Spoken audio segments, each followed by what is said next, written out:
চোর, বাটপার, সন্ত্রাস, চাঁদাবাজ, লুটেরা শ্রেণী সব এক হয়েছে আবারও বাংলাদেশের সাধারণ মানুষকে শুষে খাবার জন্য। 5ই আগস্ট এদেশের মানুষ যে স্বপ্ন নিয়ে, যেই আশা নিয়ে, আকাঙ্ক্ষা নিয়ে এই দেশ স্বাধীন করেছিল, জীবন দিয়েছিল, ঠিক আগের 1971 সালের 16ই ডিসেম্বর এবং 1975 সালের 15ই আগস্টের মতো একইভাবে বিজয় ছিনিয়ে নিয়েছে এদেশের সেই এলিট শ্রেণী নামে যাদেরকে আমরা চিনি, সেই শ্রেণী। প্রথম 16ই ডিসেম্বরের পর ভারতের সোনাগাজী থেকে আওয়ামী লীগের যেসব নেতারা ওই পারে পালিয়েছিলেন, তারা এসে হঠাৎ করেই এই দেশের যে মানুষগুলো দেশ স্বাধীন করেছিল তাদেরকে সরিয়ে দিয়ে তারপর চেয়ার দখল করেছিলেন। 1975 সালে যেই বীর সেনানীরা এই দেশকে স্বাধীন করেছিলেন 15ই আগস্ট, তাদেরকে এই দেশ থেকে সরিয়ে দেওয়া হয়েছিল। এরপরে নানান চড়াই উতরাই পার হয়ে তারপর জিয়াউর রহমান ক্ষমতায় গেলেও তাকেও খুব বেশি দিন থাকতে দেওয়া হয়নি। তারপর থেকেই চলছে এই দেশের সাধারণ মানুষের উপরে, এটা কি বলবো, এটা নির্মম একটা পরিহাস এই দেশের, এই জাতির ভাগ্যে। আজকে আমাদের চোখের সামনে সব কিছু হয়, আপনি কিছু বলতে পারবেন না। আপনি যদি বলেন তাহলে আপনি একা হয়ে যাবেন। যাই হোক, যেটাই হোক, আপনাকে এই শ্রেণীর সাথে যারা এই ক্ষমতার কেন্দ্রে আছে তাদেরকে বৃত্তাকার করে তারপর সেখানে ঘূর্ণায়মান হতে হবে আপনাকে। এর বিরুদ্ধে যাবেন, আপনাকে ছুঁড়ে ফেলা হবে। গেল 1.5 বছরে সবশেষ যদি আপনাদেরকে বলি, পিলখানা হত্যাকাণ্ডের একটা বিশাল ঘটনা তো এই দেশে ঘটেছে, তাই না? এবং সেটা নিয়ে একটা কমিশন গঠন করা উচিত ছিল। সে কমিশন গঠন করতে চায় নাই। আমরা ব্যাপক চাপ দিয়ে অনেক কথাবার্তা বলে টলে তারপরে, এখন হলে সেটাও করতো না, তখন তো তাও কিছুটা চাপ ফিল করতো, এখন এটাও করে না। এখন হলে করতোই না, যা বলে বলুক, এটা বলতে দেওয়ারে।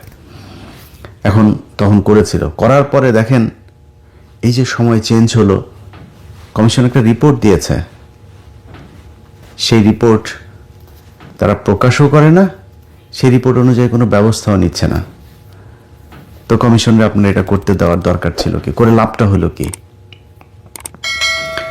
এই দেশের আলেম সমাজ যাদেরকে এখনো পর্যন্ত জেলখানায় রাখা হয়েছে, তাদের নতুন করে আবার ফের জেলে নেওয়ার জন্য, এবং যারা আছে জেলে তাদেরকে এখনো আবার আটকে রাখার জন্য নতুন করে সন্ত্রাস বিরোধী আইনের সেই মামলাগুলোকে জীবিত করা হচ্ছে।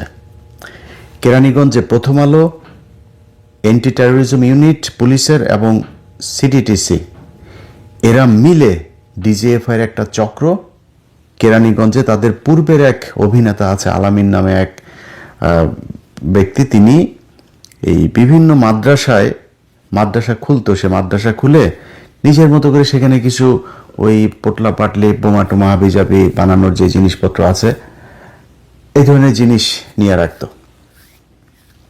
নিয়ে রেখে তারপরে একটা বোমা মারার হঠাৎ করে ছোটখাটো একটা বিস্ফোরণ ঘটাইতো। এই মাদ্রাসার ভিতরে বিশাল বিস্ফোরণ ঘটেছে। তো সেই ব্যক্তিকে দিয়েই, সে ব্যক্তি 2017 সালে একবার মাদ্রাসায় এই কাজ করেছে, 2022 সালে একবার করেছে। তাকে আওয়ামী লীগ কখনো জেলে বেশি দিন রাখেন নাই। বর্তমান সরকারের সময় সে জেলের বাইরেই ছিল, তাকে হঠাৎ করে তাকে দিয়ে নতুন করে আরেকটা সেই একই ধরনের অভিনয় করানো হলো কেরানীগঞ্জে। সেই ব্যক্তি আলেমও না, কোনো ইসলামী দলেরও কোনো কিছু না। তাকে দিয়ে এটা ঘটানোর পরে প্রথম আলো বিশাল করে 5-6টা নিউজ একটার পর একটা এই নিয়ে ডিসেম্বরের 26 তারিখের ঘটনা করে আবার ফের বুঝাইতে চাচ্ছেন। সে পত্রিকার খবর হয়তো আমি কি বলছি আপনারা বুঝতে পারছেন, হয়তো অনেকে দেখেন নাই। আপনারা না দেখলেও এগুলো কিন্তু দূতাবাসে পাঠানো হয়েছে। ডেইলি স্টার, আবার প্রথম আলো এটা তো আবার ইংলিশে করে, ডেইলি স্টার হুবহু ওই নিউজই করে, ওইটা পাঠানো হয়েছে দূতাবাসে। দূতাবাস দেখছে 25 তারিখে তারেক রহমান দেশে ঢুকলো, আর 26 তারিখে আবার ফেরি শুরু হয়ে গেল। এই যে আপনাদেরকে যত তেলবাজি রাজি করছে না প্রথম আলো, ডেইলি স্টার, আপনারা এদের চেহারা খুব ভালো করে জানেন, কিন্তু ভুলে গিয়েছেন। কারণ কি, ওই সেই লুটেরা, চাঁদাবাজ, ধান্দাবাজ, টেন্ডারবাজ সব এক হয়েছে, আবার ফের লুটে পুটে খাওয়ার এক নতুন বন্দোবস্ত শুরু হয়েছে। এটার বিরুদ্ধে কথা বলবেন, আপনি কোনো জায়গায় পাত্তা পাবেন না। আপনাকে সব জায়গা থেকে বন্ধ করে দেওয়া হবে, সব জায়গা থেকে আপনার গলা চেপে ধরা হবে। আপনি যেন মানুষের জন্য, এই দেশের কোনো রাজনীতিবিদ, কোনো কেউ যারা ক্ষমতায় ছিল, কেউ কোনোদিন আপনাদের জন্য, এই দেশের মানুষের জন্য কিচ্ছু করে নাই। এই যে আমাদের দেশে বন্যা হয় না, এই বন্যাটাও রাজনীতিবিদদের জন্য আশীর্বাদ। বন্যায় আপনার সব কিছু হারায় যায়, কিন্তু আপনার এলাকার চেয়ারম্যানের ঘরে আগের চাইতে আরও বেশি সম্পদের পাহাড় হয়। আপনার এলাকার যে ইউএনও আছে, আপনার এলাকার যে ডিসি আছে, সবার ঘরে ঘরে টাকা। সবচাইতে বেশি লাভবান হয় দুর্যোগ ত্রাণ মন্ত্রণালয় আছে না, এদের পুরো পরিবার দোয়া করতে থাকে পুরো সারা বছর, কখন বন্যা আসবে, বর্ষা আসবে, জলোচ্ছ্বাস হবে, ঘূর্ণিঝড় হবে। এদের ঈদ লেগে যায়। আপনার চিকিৎসার জন্য আপনাকে সরকারি হাসপাতালের ওই বেডের নিচে যে জায়গা আছে, ওইখানে স্বেচ্ছেতে জায়গায় প্রস্রাব পায়খানার মধ্যে আপনারে ফেলে রাখা হয়েছে। আপনার ট্রিটমেন্ট হইল না হইলে এটা নিয়ে কেউ চিন্তা করে নাই, কারণ তাদের পাতলা পায়খানা হইলেও সোজা সিঙ্গাপুরে যাওয়ার ব্যবস্থা করা আছে। এটাই আমার সেই দেশ। সেখান থেকে মনে হয়েছিল যে আমরা বোধহয় বের হইয়া একটা সুন্দর একটা জায়গায় যাব। কেউই চেষ্টা করে নাই। এই যে 2 দিন পর পর ভূমিকম্প হয় না, আল্লাহ না করুক, এটা আপনাদের জন্য একটা বিশাল সংকেত।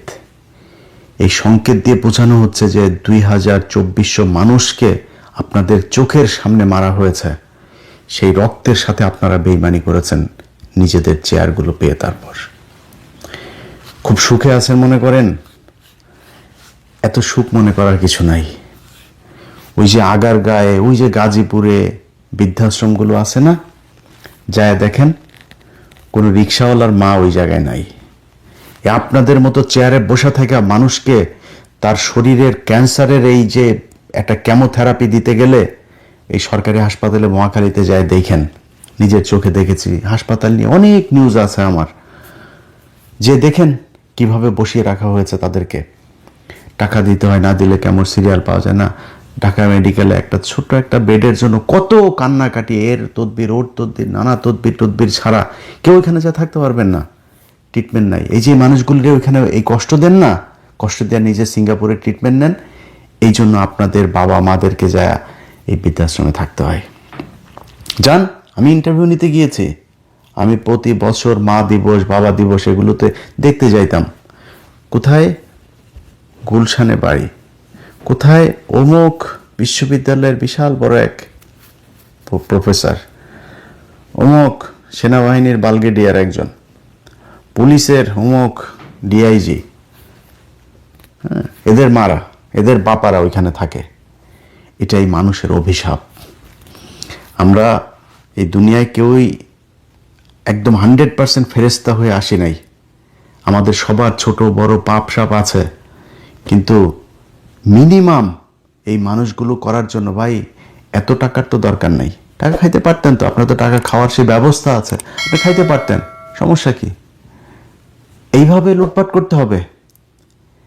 কি দেখেন নাই শেখ হাসিনার যে পতন, এই পতন দেখেন নাই? এই পতনের পরে আপনি কোন আশায় আবার ফের নতুন করে এগুলো শুরু করেছেন? আপনারা কি মনে করেন এগুলোর বিচার হবে না? এগুলো এমনি পার পেয়ে যাবেন? কিছু কিছু ডিসি, পুলিশ, এসপি, এদের ভাবসাব দেখলে মনে হয় যেন 5 আগস্ট এরা নিজের চোখে দেখে নাই। আজকে এই যে জোর জুলুম করে বিভিন্ন জায়গায়, আমি কোনো দলের ব্যাপারে বলছি না, এক দলের ঋণ খেলাপি, তার প্রমাণ আছে, তারে মনোনয়ন বৈধ। একজনের ছোট্ট একটা নামের বানান ভুল, বাদ, ওইটা ওনাদের যেমনে মনে চায় তেমনে করছেন। 5 আগস্ট দেখেন নাই? ওই যে সিরাজগঞ্জের ওইখানে এক থানার ভিতরে কয়টা পড়েছিল দেখেন নাই? এগুলো তো আপনাদের চোখের সামনেই ঘটেছে। সো আপনারা যদি মনে করেন যে সামনে যারা ক্ষমতায় আসবেন তারা আরেক শেখ হাসিনা হয়ে যাবেন, বাংলাদেশের মানুষ এটা খুব সহজভাবে মেনে নেবে না, এবং মানুষ এখন মানবেও না। এত ক্ষমতাশালী না, মানে